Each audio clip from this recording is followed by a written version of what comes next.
ಫಾಲೋವರ್ನು ಮಾಡೇ ಇಲ್ಲ ಕೊನೆ ತನಕ ನಮ್ಮದೇ ದಾರಿ. ಫಾಲೋಯಿಂಗು ಅದೇ ಥರ ರೆವಲ್ಯೂಷನರಿ. ಕೌಂಟರಿಗೆ ಎನ್ಕೌಂಟರೇ ಕೆಣಕಿ ನೋಡು ಒಂದು ಸಾರಿ.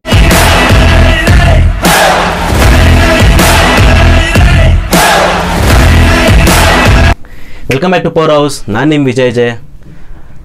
ಎಸ್, ಟೈಟಲ್ ಆಲ್ರೆಡಿ ನೋಡಿದ್ದೀರಾ. ಟೈಟಲ್ ಏದ್ರ ಬಗ್ಗೆ ಅಂತ ಗೊತ್ತು, ವೀಡಿಯೋ ಏದ್ರ ಬಗ್ಗೆ ಅಂತ ಗೊತ್ತು. So let's go direct straight in to the topic. ನಾನು ಮೇನ್ ರೀಸನ್ ಏನಕ್ಕೆ ಕಂಪೇರ್ ಮಾಡಬಾರ್ದು, ಯಾಕೆ ಯುವರತ್ನ ಕಲೆಕ್ಷನ್ಸ್ ರಾಬರ್ಟ್ ಕಲೆಕ್ಷನ್ ಜೊತೆ ಆದರೂ ಆಗಲಿ, ಪೊಗೂರು ಕಲೆಕ್ಷನ್ ಜೊತೆ ಆದರೂ ಆಗಲಿ ಕಂಪೇರ್ ಮಾಡಬಾರ್ದು ಅನ್ನೋದ್ರ ಬಗ್ಗೆ ಒಂದು main and honest and very important point ಹೇಳ್ತೀನಿ, ಕೇಳಿಸ್ಕೊಳ್ಳಿ.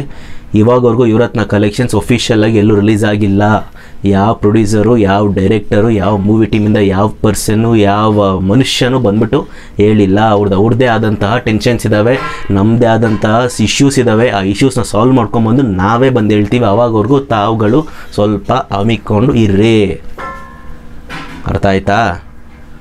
ನೀವು ನಿಮ್ಮ ಫ್ಯಾನ್ ವಾರ್ಸ್ ಮಾಡ್ಕೊಳ್ಳಿ, ಅದು ನಮ್ಗೆ ಸಂಬಂಧ ಇಲ್ಲ. ಅದು ನಾನು ಅದ್ರ ಬಗ್ಗೆ ನಾನು ವಿಡಿಯೋಲಿ ಮಾತಾಡೋದೇ ಇಲ್ಲ. ಫಸ್ಟ್ ಆಫ್ ಆಲು ನಾನು ಹೇಳೋದೆಲ್ಲ ಒಂದೇ, ಒಫಿಷಿಯಲಾಗಿ ಯಾವಾಗೂ ಬರೋಲ್ಲೋ ಅವಾಗವರೆಗೂ ನಮ್ಮ ಅಪ್ಪು ಬಾಸ್ ಫ್ಯಾನ್ಸ್ ಆದರೂ ಆಗಲಿ, ಮೂವಿ ಟೀಮಿಂದಾದರೂ ಆಗಲಿ, ಯಾರು ಬಂದು ನಿಮಗೇನು ತಲೆಗೆ ಹುಳ ಬಿಡಲ್ಲ. ಮೊದಲೇ 50% ಆಕ್ಯುಪೆನ್ಸಿ ಕೊಟ್ಬಿಟ್ಟು ನಮ್ಮ ತಲೆಗೆ ಹುಳ ಬಿಟ್ಬಿಟ್ಟವ್ರು ಅವ್ರು ಗೌರ್ಮೆಂಟು. ಅದ್ರ ಜೊತೆ ನೀವು ಬೇರೆ ವೀಡಿಯೋಸ್ ಮಾಡ್ಬಿಟ್ಟು ಬಿಟ್ಬಿಡ್ತಾ ಇದ್ದೀರಾ. ಅಲ್ಲ ಕಂಡು, ನಿಮ್ಗೆ ಸ್ವಲ್ಪ ಅದು ಸೆನ್ಸ್ ಇದೆಯಾ? ಸ್ವಲ್ಪ ಅದು ಕಾಮನ್ ಸೆನ್ಸ್ ಇದೆಯಾ? ಹೊಟ್ಟೆಗೆ ಅನ್ನ ತಿಂತೀರಾ ನೀವು?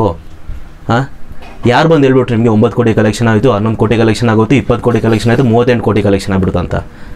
ಯಾರು ಪ್ರೊಡ್ಯೂಸರ್ ಬಂದು ಹೇಳಿದ್ರಾ? ಇಲ್ಲ ತಾನೆ. We Appu boss fans, we believe in genuine news. ನಾವು ಯಾವತ್ತೂ ಅಷ್ಟೇ ನಾವು ಫೇಕ್ ರಿಪೋರ್ಟ್ಸ್ ಹಾಕಲ್ಲ. ನಾವು ಸೋಲು ಒಪ್ಕೊತೀವಿ. ನಮ್ಮ ಪ್ರೊಡ್ಯೂಸರ್ ಬಂದು ಹೇಳಿದ್ರೆ ನಾವು ಸೋಲು ಒಪ್ಕೊತೀವಿ. ನಾವು ಯಾವತ್ತೂ ಬಂದು ಫೇಕಾಗಿ 100 ಕೋಟಿ ಆಯಿತು, 200 ಕೋಟಿ ಆಯಿತು, 300 ಕೋಟಿ ಆಯಿತು ಅಂತ ಯಾವತ್ತೂ ನಾವು ಬಂದು ಹೇಳಿಲ್ಲ. ನಾವು ಅದು ಹೇಳೋದಿಲ್ಲ. ಅಂಥ ಫ್ಯಾನ್ಸ್ ಅಂದು ನಾವಲ್ಲ. ಸೊ ಯಾರ್ಯಾರು ಫ್ಯಾನ್ಸ್ ವಾರ್ಸ್ ಸೃಷ್ಟಿ ಮಾಡೋದಕ್ಕೆ ಏನೇನೋ ರಿಪೋರ್ಟ್ಸ್ ಮಾಡ್ಕೊಂಡು ಹಾಕ್ತಿದ್ದೀರಾ, ದಯವಿಟ್ಟು ಅದು ನಿಲ್ಲಿಸ್ಬಿಡಿ. ಇವರತ್ನ 100 ಕೋಟಿನೂ ಆಗಿಲ್ಲ, ಇವರತ್ನ 50 ಕೋಟಿನೂ ಆಗಿಲ್ಲ, ಇವರತ್ನ 10 ಕೋಟಿ ಕೂಡ ಆಗಿಲ್ಲ. ಪರಲ್ಲ ಬಿಡಿ, 5 ಕೋಟಿ ಕಲೆಕ್ಷನ್ ಆಗಿದೆ, ಖುಷಿನಾ? ಒಂದೊಂದು ಹೇಳ್ತೀನಿ, ಕೇಳಿಸ್ಕೊಳ್ಳಿ. ನಮಗೆ ಆದಂತಹ ಪ್ರಾಬ್ಲಮ್ಸ್ ಇದ್ದಾವೆ. ಆ ಪ್ರಾಬ್ಲಮ್ಸ್ ನಾವು ಫೇಸ್ ಮಾಡೋಣ. ಆ ಪ್ರಾಬ್ಲಮ್ಸ್ ಬಗ್ಗೆ ನಾನು ವೀಡಿಯೋ ಮಾಡೋಕೆ ಓಡ್ತಾ ಇದ್ದೀನಿ. ಅದಕ್ಕೆ ನಾನು ಸಪೋರ್ಟ್ ಮಾಡಿ. ದಯವಿಟ್ಟು ಕಲೆಕ್ಷನ್ಸ್ ಬಗ್ಗೆ ನಾನು ವೀಡಿಯೋ ಕೇಳೋಕೆ ಹೋಗ್ಬೇಡಿ. ಬಿಕಾಸ್ ಒಫಿಷಿಯಲಾಗಿ ಬರೋವರೆಗೂ ನಾನು ಮಾಡಲ್ಲ. ಬಂದ ಮೇಲೆ ನೀವು ಇಲ್ಲ ಬೇಡ ಅದು ನಾನು ಮಾಡ್ತೀನಿ. ನಾವು ಅಪ್ಪು ಬಾಸ್ ಫ್ಯಾನ್ಸ್, ನಮ್ಮ ಹವಾ, ನಮ್ಮ ಕ್ರೇಜ್, ನಮ್ಮ ಸೆಲೆಬ್ರೇಷನ್ಸ್, ನಾವು ಮಾಡ್ತಾ ಇರೋ ಪ್ರತಿಯೊಂದು ನಮಗೆ ಗೊತ್ತು. ಪ್ರತಿಯೊಂದು ವೀಡಿಯೋಸ್ ನೀವು ನೋಡ್ತಾ ಇದ್ದೀರಾ.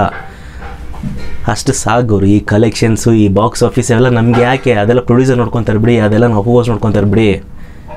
ನಂಬರ್ 1 ಹೀರೋ ಅಂತ ಗೂಗಲ್ ಸರ್ಚ್ ಮಾಡಿದ್ರೆ ಬರೋ ನೇಮ್ ಯಾವ ನೇಮ್? ಇಟ್ ಇಸ್ ನನ್ನದನ್ನು ಪವರ್ ಸ್ಟಾರ್ ಪುನೀತ್ ರಾಜ್ಕುಮಾರ್. ಗೂಗಲ್ಗೆ ಗೊತ್ತು. ಇದು ಯಾವ್ದು ಗುಡು ಕಾಂಜಿ ಪಿಂಜಿ ವೀಡಿಯೋಗಳು ಮಾಡಿಕೊಂಡು, ಪೋಸ್ಟ್ಗಳು ಮಾಡಿಕೊಂಡು, ಗೋ ಗ್ರೀನ್ ಅಂತೆ. ಬರ್ತೀನಿ ಆ ಟಾಪಿಕ್, ನಾನು ಮತ್ತೆ ಬರ್ತೀನಿ, ನಾಳೆ ಬರ್ತೀನಿ. ಆ ಟಾಪಿಕ್ ಬಗ್ಗೆ ನಾನು ನಾಳೆ ಮಾತಾಡ್ತೀನಿ. 32,000 ಫಾಲೋವರ್ಸ್ ಇಟ್ಕೊಂಡಿರೋವಂಥ ಪೇಜ್ ಏನೇನೋ ಟ್ವೀಟ್ ಮಾಡ್ತಾಯಿದ್ದೆ. ಸ್ವಲ್ಪ ಹಮ್ಮಿಕೊಂಡು ತಮ್ಮ ಕೆಲಸ ತಾವು ನೋಡಿಕೊಂಡ್ರೆ ತುಂಬ ಒಳ್ಳೆಯದು. ಬಿಕಾಸ್ ಇಲ್ಲ ಅಂದರೆ ನಿಮ್ಮ 32,000 ಪೇಜು ಇರಲ್ಲ, ಝೀರೋಗಳಿರಲ್ಲ. ಲಾಸ್ಟಿಗೆ ಉಳಿಯೋದು ಕೈಯಲ್ಲೊಂದು ಚಿಪ್ಪು. ಸುಮ್ಮನೆ ಕಾಲ್ಗೆ ಜಗಳ ಬರೋಕ್ಕೆ ಹೋಗ್ಬಿಡಿ, ತುಂಬ ಚೆನ್ನಾಗಿರಲ್ಲ. ಅಷ್ಟೇ ಹೇಳ್ತೀನಿ, ಆನೆಸ್ಟಾಗಿ ಹೇಳ್ತೀನಿ. ಅಷ್ಟು ಹೇಳ್ತಾ ನಾನು ವಿಡಿಯೋ ಮುಗಿಸ್ತಾ ಇದ್ದೀನಿ. ದಯವಿಟ್ಟು ಕಲೆಕ್ಷನ್ಸ್ ಬಗ್ಗೆ ನಾನು ಕೇಳೋಕೆ ಹೋಗ್ಬೇಡಿ, ಯಾರು ಹಾಕೋಕ್ಕೂ ಹೋಗ್ಬೇಡಿ. ನಾವು ಫಸ್ಟು 100% ಆಕ್ಯುಪೆನ್ಸಿ ಅದೇನು ಕೊಟ್ಟಿದ್ದಾರೆ, ಜಸ್ಟ್ 3 to 4 ಡೇಸ್ ಕೊಟ್ಟವ್ರೆ. ಆ 3 to 4 ಡೇಸಲ್ಲಿ ನಾವೇನು 200 ಕೋಟಿ ಎತ್ಬಿಡ್ತೀವ? ಇಲ್ಲ ತಾನೆ. ನನಗಿನ್ನ ಬೇಜಾರಿದೆ. ಆ ಬೇಜಾರು ನಾನು ತೋರಿಸ್ಕೊಳಕ್ಕಾಗ್ತಾಯಿಲ್ಲ. ಯಾರೋ ನೆನ್ನೆ ವೀಡಿಯೋಲ್ಲಿ ಕಮೆಂಟ್ಸಲ್ಲಿ ಹಾಕಿದ್ರು, ಯಾಕೆ ಬರೋ ಬೇಜಾರಾಗಿದ್ದೀರ ಅಂತ. ನಮ್ಮ ಬಾಸ್ ಎಲ್ಲಿ ಬೇಜಾರಾಗಿದ್ದಾರೆ, ಅವ್ರು ಬೇಜಾರಾಗಿದ್ದಾರೆ. ನಾವಿಲ್ಲಿ ಖುಷಿ ಪಡ್ಕೊಂಡು ಸಂತೋಷ ಪಡ್ಕೊಂಡು ವೀಡಿಯೋ ಮಾಡೋಕ್ಕಾಗುತ್ತಾ? ಇಲ್ಲ ತಾನೆ. ಈಸಿ ನಾನು ವೀಡಿಯೋಸ್ ಮಾಡಿರಲಿಲ್ಲ. ಯಾಕೆ ಸಡನ್ನಾಗಿ ಬಂದೆ ಅಂದರೆ, he was in trouble, the movie team is in trouble. ನಾವು ಫ್ಯಾನ್ಸ್ ಆಗಿ ನಾವು ಟ್ರಬಲಿಂದ ಆಚೆ ತೊಗೊಂಬರ್ಬೇಕು ಅಷ್ಟೇ. ನಮ್ಮ ಕರ್ತವ್ಯ ಅಷ್ಟು. ನಮ್ಮ ಹೀರೋನ ನಾವು ಸಪೋರ್ಟ್ ಮಾಡಬೇಕು. ಈ ಟೈಮಲ್ಲಿ ನಾವು ಸಪೋರ್ಟ್ ಮಾಡಿಲ್ಲ ಅಂದರೆ ಇನ್ನು ಆ ಟೈಮಲ್ಲಿ ಸಪೋರ್ಟ್ ಮಾಡೋಕ್ಕಾಗಲ್ಲ. ಈ ಸೈಡಲ್ಲಿ ಕ್ರಿಮಿಗಳು, ಈ ಫ್ಯಾನ್ ವಾರ್ ಸೃಷ್ಟಿ ಮಾಡೋಕ್ಕೆ ಏನೇನೋ ಪೋಸ್ಟ್ಗಳಾಗ್ತಾ ಇರ್ತಾರೆ. ಅದ್ರ ಬಗ್ಗೆ ನಾವು ಆಮೇಲೆ ಗಮನ ಕೊಡೋಣ. ಫಸ್ಟ್ ಈ 100% ಆಕ್ಯುಪೆನ್ಸಿ ಅದೇನಿದೆ ನಾವು ಕಂಟಿನ್ಯೂ ಮಾಡ್ಕೊಳೋ ಥರ ನಾವು ಟ್ರೈ ಮಾಡೋಣ. ಎಲ್ಲರೂ ಪ್ಲೀಸ್ ದಯವಿಟ್ಟು ನೀವು ಸೋಷಿಯಲ್ ರೆಸ್ಪಾನ್ಸಿಬಿಲಿಟಿ ಫಾಲೋ ಮಾಡಿ, ಮಾಸ್ಕ್ ಹಾಕ್ಕೊಂಬನ್ನಿ, ಸೋಷಿಯಲ್ ಡಿಸ್ಟೆನ್ಸಿಂಗ್ ಕಾಪಾಡಿ. ಆ್ಯಂಡ್ ಸೆಲೆಬ್ರೇಷನ್ಸ್ ನೀವು ಕಿರ್ಚಾಡಬೇಕು, ಎಲ್ಲ ಕಿರ್ಚಾಡಿ, ನಿಮ್ಗೆ ಏದ್ಬೇಕೋ ಅದು ಮಾಡ್ಕೊಳ್ಳಿ. ಥಿಯೇಟ್ರ್ ಒಳಗೆ ದಯವಿಟ್ಟು ಥಿಯೇಟ್ರ್ ಆಚೆ ಕರೆಕ್ಟಾಗಿರಿ. ಥಿಯೇಟ್ರ್ ಒಳಗೆ ಕೂಡ ನೀವು ಆದಷ್ಟು ಮಾಸ್ಕ್ ಹಾಕ್ಕೊಳ್ಳೋಕ್ಕೆ ಟ್ರೈ ಮಾಡಿ. ಯಾವಾಗ ಜ್ಯೂಸ್ ಕುಡಿತೀರ, ಚಿಪ್ಸ್ ತಿಂತೀರೋ ಅವಾಗ ಖಂಡಿತ ನೀವು ಬಿಚ್ಬೋದು. ಬಿಕಾಸ್ ನೀವು ಹೋಟ್ಲಿಗೆ ಹೋದ್ರೂ ಬಿಚ್ತಾರೆ. ಥಿಯೇಟ್ರಲ್ಲಿ ಒಂದೇ ಕಡೆ ನಾವು ಮಾಸ್ಕ್ ಬಿಚ್ಚಿ ಕೂತ್ಕೊಳ್ಳಲ್ಲ. ಹೋಟ್ಲಿಗೆ ಹೋದ್ರೂ ನಾವು ಬಿಚ್ಚಿಬಿಟ್ಟೆ ಕೂತ್ಕೊತೀವಿ. ದಯವಿಟ್ಟು ಎಲ್ಲ ರೆಸ್ಪಾನ್ಸಿಬಿಲಿಟಿ ತೊಗೊಳ್ಳಿ. ಯಾರ್ಯಾರು ಪೈರಸಿ ಮಾಡ್ತಾರೋ ಚಪ್ಪಲಿ ತೊಗೊಂಡೋಡಿರಿ. ಅವ್ರಿಗೆಲ್ಲ ಚಪ್ಪಲಿ ತೊಗೊಂಡೋಡಿ. ಇಲ್ಲ ಬೂಟ್ಸ್ ಹಾಕಿದ್ರೆ ಬೂಟ್ಸಲ್ಲಿ ಹೊಡಿರಿ. ನಾನು ನೋಡಿದೆ, ಮೊನ್ನೆ ಮೂವಿ ನೋಡೋಕೆ ಹೋದಾಗ ನಾನು ನೋಡ್ತಾ ಇದ್ದೆ. ಕೆಲವರು ನಿಲ್ಲಿಸಿದ್ದಾರೆ, ಕೆಲವರು ತಡೆದಿದ್ದಾರೆ, ಕೆಲವರು ಹೊಡೆದಿದ್ದಾರೆ. ಅವೆಲ್ಲ ನಡೀತಾವೆ. ನಾವು ಫ್ಯಾನ್ಸಾಗಿ ನಾವೇನು ನೋಡ್ಕೊಬೇಕು ಅಂದರೆ ಪೈರಸಿ ಆಗಬಾರ್ದು. And one more main thing, ಈ ಕೊರೋನಾ ಏನಿದೆ, ಈ ಸೆಕೆಂಡ್ ವೇವ್ ಏನಿದೆ ಇವಾಗ ಜಾಸ್ತಿ ಆಗಿದೆ, ಕೇಸಸ್ ಜಾಸ್ತಿ ಬರ್ತಾಯಿದೆ.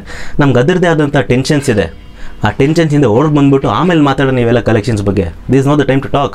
ಇಂಡಸ್ಟ್ರಿ ಇಟ್ ಆದರೆ ನಮ್ಮ ಡೈರೆಕ್ಟರ್ ಬಂದು ಒಳಗೆ ಹೇಳ್ತಾರೆ ಇಂಡಸ್ಟ್ರಿ ಇಟ್ ಆಗಿದೆ ಅಂತ. ಸುಮ್ಮನೆ ಕೇಕ್ಗಳು ಕಟ್ ಮಾಡ್ಕೊಳಲ್ಲ ಅಲ್ವಾ, ಬೇಡ ಅವೆಲ್ಲ ಇವಾಗ ಬೇಡ. This not the time to talk. ನಾನು ಮುಂದೆ ಒಂದು ಹೇಳ್ತಾ ಇದ್ದೀನಿ, ದಯವಿಟ್ಟು this time is very hard for Appu boss, for Yuvarathna team, for the government, for the people also. ಪ್ರತಿಯೊಬ್ಬರಿಗೂ ಇದು ತುಂಬ ಕಷ್ಟವಾದ ಸಿಚುವೇಶನ್. ಇವಾಗ 100% ಆಕ್ಯುಪೆನ್ಸಿ ಅದೇನಿದೆ, ನಾವು ನಿಯತ್ತಾಗಿ ನಾವು ಅದನ್ನು ಉಳಿಸ್ಕೊಂಡು ಹೋಗಬೇಕು. ಅದೆಲ್ಲ ನಮ್ಮ ಕೈಯಲ್ಲೇ ಇದೆ. ಅದನ್ನು ಕಾಪಾಡ್ಕೊಳೋದು ನಮ್ಮ ಕೈಲಿದೆ. ಅದು ಯಾವಾಗವ್ರಿಗೂ ಕಾಪಾಡ್ತಿರೋ ಆವಾಗವರೆಗೂ ಕಲೆಕ್ಷನ್ಸ್ ಆಗ್ತಾನೆ ಇರ್ತವೆ. ಅದ್ರ ಬಗ್ಗೆ ನೀವು ತಲೆ ಕೆಡ್ಸ್ಕೊಂಬೇಡಿ. ನಮ್ಮ ಅಪ್ಪು ಬಾಸ್ ಬಾಕ್ಸ್ ಆಫೀಸ್ ಹೆಂಗೆ ಕೊಳ್ಳೆ ಹೊಡೆದವ್ರೆ, ಅದು ಇವತ್ತು ನಿನ್ನೆ ಮೊನ್ನೆದಲ್ಲ, ಚರಿತ್ರೆ ತೆಗೆದು ನೋಡಿದ್ರೆ ನಿಮಗೆ ಗೊತ್ತಾಗುತ್ತೆ ಅವರೆಷ್ಟು ಮೂವೀಸ್ ಮಾಡೋರು ಎಷ್ಟೆಲ್ಲ ಕಲೆಕ್ಷನ್ಸ್ ಆಗಿದೆ, ಅದೆಷ್ಟೆಲ್ಲ ದಿನ ಓಡಿದ್ದಾವೆ ಅಂತ. He is the hero with highest hits ratio in South India. ಅದನ್ನು ನೆನ್ಪಿಟ್ಕೊಳ್ಳಿ. Where Appu boss fans we should be proud of it. Proud feeling ಇರಬೇಕು, ಆ ಹೆಮ್ಮೆ ಫೀಲಿಂಗ್ ಇದ್ರೇ ಮುಂದೆ ಹೋಗೋಕ್ಕಾಗೋದು. ಈ ಕಲೆಕ್ಷನ್ಸ್ ಎಲ್ಲ ಸೈಡ್ಗೆ ಬಿಟ್ಟು ಫ್ಯಾಕ್ಟ್ಸ್ ಬಗ್ಗೆ ಮಾತಾಡಿ. ಯಾರಾದರೂ ಕಲೆಕ್ಷನ್ಸ್ ಬಗ್ಗೆ ಹೇಳಿದ್ರೆ ದಿಕಾಂಬುಚನ್ ಸೈಡ್ಗೆ ಹೋಗೋರಲ್ಲಿ ಆಮೇಲೆ ನಾವು ಮಾತಾಡ್ಕೊಳ ಅಂತ ಹೇಳಿ ಅಷ್ಟೇ. ಫಸ್ಟ್ ನಾವು ನಮ್ಮ ಇಶ್ಯೂಸ್ ಏನಿದೆ ಅದೆಲ್ಲ ಸಾಲ್ವ್ ಮಾಡ್ಕೊಳೋಣ, ಆಮೇಲೆ ಕಲೆಕ್ಷನ್ ಬಗ್ಗೆ ಮಾತಾಡೋಣ. ಇಷ್ಟು ಹೇಳ್ತಾ ನಾನು ವಿಡಿಯೋ ಮುಗಿಸಿದ್ದೀನಿ. ದಯವಿಟ್ಟು ಬೇರೆ ಈ ಕ್ರಿಮಿಗಳಿಗೆ ಕಿವಿ ಕೊಡಬೇಡಿ. ನಾವು ಓಸ್ ಬಗ್ಗೆ ಸ್ವಲ್ಪ ತಲೆ ಕೆಡಿಸ್ಕೊಳ್ಳಿ ಸ್ವಲ್ಪ ದಿವಸ. ಇಷ್ಟು ಹೇಳ್ತಾ ನಾನು ವಿಡಿಯೋ ಮುಗಿಸಿದ್ದೀನಿ. ನಾನು ನಿನ್ನ ವಿಜಯ್ ಜೆ, ಸೈನಿಂಗ್ ಆಫ್.